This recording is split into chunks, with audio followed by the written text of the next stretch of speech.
Oh, no, it's not. All right, everybody. This is Kelly Williams with the Kelly Williams Show in your home TV. And we are live right here in Las Vegas on Radio Row for the Super Bowl. And I am talking with my honey. This is my husband, Paul Williams. Also known as Kelly's husband only. And so Paul used to play pro football. He was a pro quarterback and with the Houston Oilers and 2 stints in the Arena Football League. What teams did you play for in Arena Ball? New England and Washington. Okay, so anyway, I wanted to kind of get a perspective on a former pro quarterback, from you. Okay, so first of all, I want to ask you, what kind of preparation really are these? I call them kids because most of them are so young. But are they really doing to mentally prepare, getting ready if they're playing in the Super Bowl? Well, unfortunately, I was on the Oilers, so we didn't get close to a Super Bowl or any of the other teams I was on. But I had friends that were, and it's pretty much. It's a job. So they're not going around sightseeing and doing casinos and doing all that stuff. They're in meetings, they're in practice, they're focused and they're studying. I mean, this is a business when it comes down to it, and they need to be on their game. So yeah. They're locked in, and so they're not seeing family, they're not doing all that other stuff. Yeah. What do you think? Some of these rookies are so young.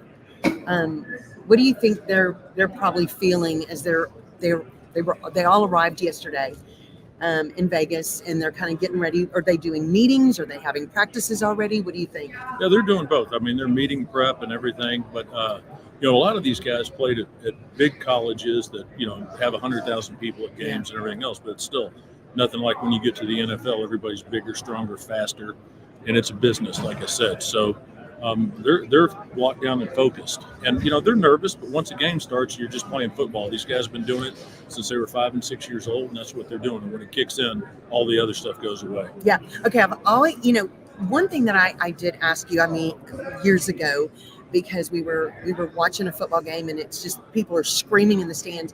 I wanted to ask you, when you are on the field and you're focusing and it's during a game, do you hear the fans yelling and screaming? Do you hear any of that noise? I could always hear one thing, which from high school through the pros was my mother yelling, "Don't hurt my baby." I even heard that in Los Angeles. We were playing out in Los Angeles. She was in the top of the stadium. I could hear that. And then I heard one lady when we were playing in Baltimore, and I can't repeat what she told me I looked like because it was an insult. But no, most of the time you block stuff out. You can hear people yelling at you when you're on the sideline or stuff like that, but you don't pay any attention to it. Yeah. Now y'all do, all of the players now, they have all that stuff in their helmets. Y'all were doing all that stuff on the sideline only, right? Had, plays getting called in. We had either they ran in receivers or they sent in signals. We didn't have earpieces.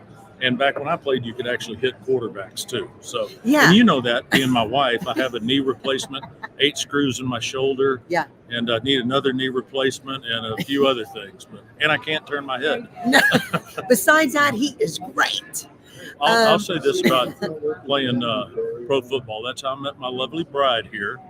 And people say, "What's the best pickup line in the world?" And I said, "I was a quarterback in the NFL," and that's how we're married now. And she came to my very last football game in Cincinnati where I blew my knee out. But it's been uphill since. It's been good since then. Exactly. Okay, so what do you think? They're thinking about your mom during when you were playing football and stuff. What do you think these families are feeling when their children are going to be playing in the biggest football game in the world? Well, obviously they're excited for them and want to do good things, but when you look at it, these guys are big, strong, and fast. And you see, they're well-conditioned athletes. They're top 1%, world-class athletes out there, and you can get hurt. You can be paralyzed quickly. So that's always a concern. Somebody goes down, it scares the family. It's how they make their living. and then being able to function the rest of your life after that if that happens. So that's always a concern. But overall, I think they're excited about it, and these guys are in such great shape and world class athletes. They're not concerned about it because that's how you get hurt. Yeah. But the family's always in the. I mean, I'm sure you were when you came to my games if I was going to get hurt. Absolutely, and when our son played, yeah. I mean, it always just goes through your head because it's your child. It doesn't matter how old they are. Well, our son, when I looked down on the sideline in his high school game and his leg was bending the wrong way. Yeah. I mean, that's exactly. And that goes through these, in the NFL, college, high school, it goes through the family's minds. Exactly. One thing, I met some people earlier that they have programs that help former athletes get careers and find out wonderful things to do and use their talents they used while playing athletics. So they have a career path. How important is that for somebody to have a plan after football or after sports? It's very important because most people don't think about tomorrow, because this career is short-lived and it ends. I mean, when I played, they didn't pay the money they play now. Yeah. When my NFL contract was for $50,000. Yeah. And today that's 2 plays and people make $50,000. But having something to do afterwards. One thing I'm proud of some of these players that you see, they stay in school, they go back to school in the off season and get their degree and have another career after football. Some don't, but that's where I'm a member, as you know, of the NFL Alumni Association, and they do a lot of marketing and helping and doing that type of stuff. So that's good. Yeah, I think the networking aspect of the NFL is really a good thing to kind of help and get you connected with people that can help you further a career after football. Well, on that point, Kelly,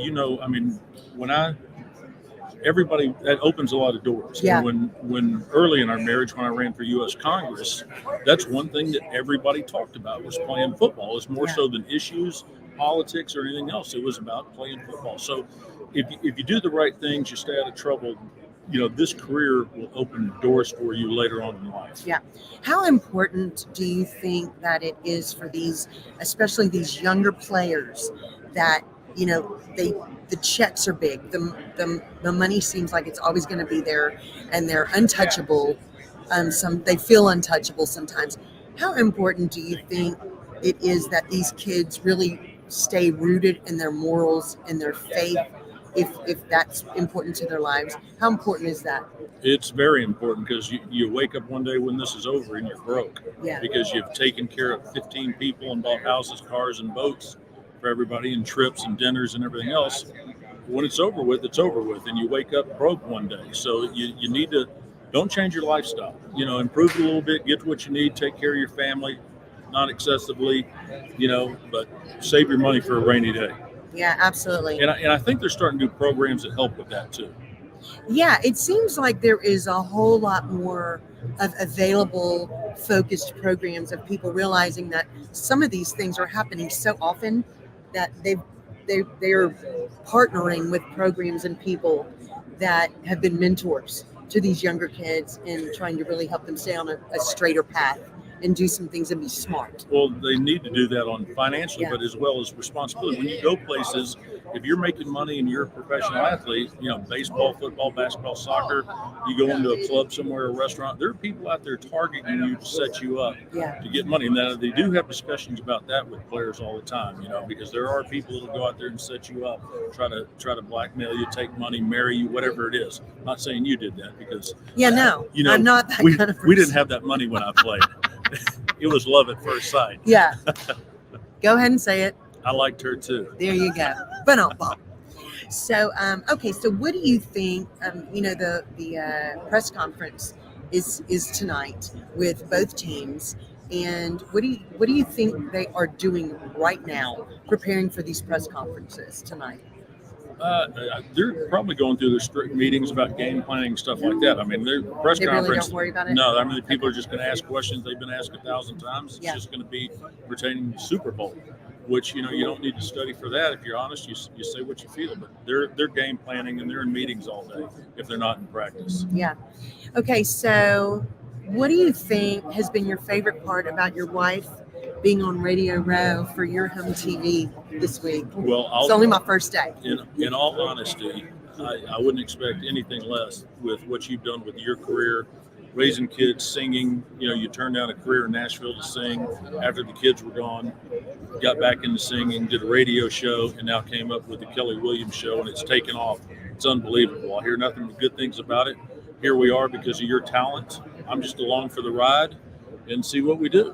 So, well, I'm grateful God gave me this amazing husband and this incredible opportunity. And I'm so grateful for my amazing sponsors. Your Home TV, Serendipity Yacht Cruises and Events, South Shore Harbor Resort and Conference Center, a unique boutique by Jeanette, and of course, Dr. Derek Teagan of Teagan Smiles. So and Stallion Oil Company. That's right. Corporation, Stallion Oil Corporation. That's right. Can't forget that. That's right. Okay, so thanks for visiting with me today. I think this has been a really good perspective for us to have, about what these players are kind of going through right now and some things that they really need to be thinking about. Well, and also, look at the other side of your show. With the prep that you've had to do, that Shelley and Lisa had to do, that Mark came. You've got a good crew with you, good staff that supports you and help you, and y'all got a good team. So, and that's the same thing it is with sports. You gotta have a good plan, but you gotta have good people. It's only as good as the people you have, and you've got a great team. So that's why you're successful. Yeah, thank you, honey. And thank you to the Gary Stein and Stevens show. They are incredible. Dave Stevens, who is amazing and has been sharing all of his expertise from the past 29 Super Bowls that he's been reporting from. So thank you so much. And stay tuned for some more incredible interviews all week right here on the Kelly Williams Show, live from Vegas on Radio Row at the Super Bowl. And don't forget, if you don't have an oil well, get one. StallionOilCorp.com. I love it. Thanks, guys. Stay tuned for more interviews coming soon. Bye.